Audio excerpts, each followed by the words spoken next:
আসসালামু আলাইকুম ওয়া রাহমাতুল্লাহি ওয়া বারাকাতুহু।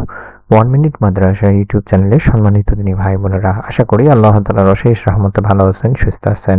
আলহামদুলিল্লাহ। আজকের ভিডিওটি শুরু করার আগে আপনাকে একটি গুরুত্বপূর্ণ প্রশ্ন করি বা গুরুত্বপূর্ণ একটা কথা বলি। রমজান মাসের শেষ দশকে এমন একটি রাত আছে যে রাতের ইবাদত হাজার মাসের ইবাদতের চেয়ে উত্তম। ভাবুন তো, একটি রাত যদি আপনাকে 83 বছরের ইবাদতের সওয়াব এনে দিতে পারে, তাহলে সেই রাতকে অবহেলা করা কত বড় ক্ষতি। এই মহিমান্বিত রাতটি হলো শবে কদরের রাত। তাই আজকের এই ভিডিওটিতে আমরা এমন একটি ছোট্ট দোয়ার কথা বলবো, যে দোয়া আজ 27 কদরের রাতে যদি আপনি পড়তে পারেন, রব্বুল আলামিন আল্লাহ তাআলা আপনার দোয়া ইনশাআল্লাহ কবুল করবেন। আল্লাহর আরশ পর্যন্ত আপনার দোয়া পৌঁছে যাবে, আপনার জন্য ফেরেশতারা পর্যন্ত দোয়া করতে থাকবেন। তাই ভিডিওটি শেষ পর্যন্ত মনোযোগ দিয়ে দেখবেন। আল্লাহ তাআলা পবিত্র কোরআনে বলেন, লাইলাতুল কদর হাজার মাসের চেয়ে উত্তম। অর্থাৎ এই একটি রাতের ইবাদত প্রায় 83 বছরের ইবাদতের সমান।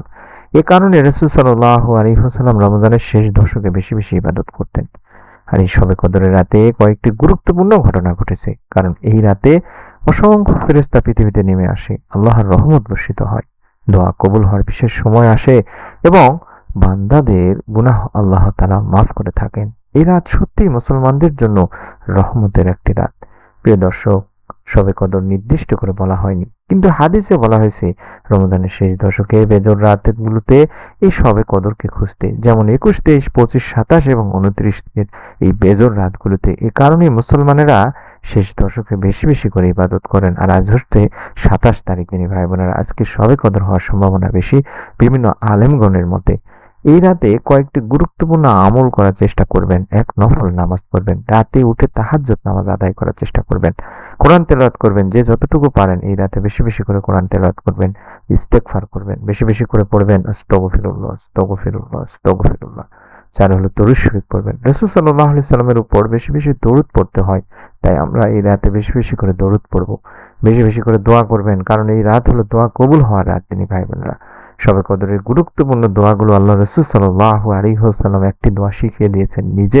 তার মধ্যে একটি দোয়া হচ্ছে আল্লাহুম্মা ইন্নাকা আফুউন তুহিব্বুল আফওয়া ফা'ফু আন্নী। যত বেশি পড়তে পারেন পড়ার চেষ্টা করবেন, কম করে হলেও অন্তত একবার তো পড়বেনই তিনি ভাই বোনেরা। আশা করছি আপনারা এই দোয়াটি পড়তে ভুলে যাবেন না এই শবে কদরের রাতে। আল্লাহুম্মা ইন্নাকা আফুউন তুহিব্বুল আফওয়া ফা'ফু আন্নী, এভাবে পড়বেন। এই দোয়ার অর্থই হচ্ছে, হে আল্লাহ, আপনি ক্ষমাশীল, আপনি ক্ষমা করতে ভালোবাসেন, তাই আপনি আমাকে ক্ষমা করে দিন। মনে রাখবেন তিনি ভাই বোনেরা, শবে কদরের রাতকে কখনোই অবহেলা করবেন না বা করা যাবে না। অনেক মানুষ এই রাতকে ঘুমিয়ে কেটে দেয়, কিন্তু যারা এই রাতে ইবাদত করে তারা আল্লাহর বিশেষ রহমত লাভ করেন।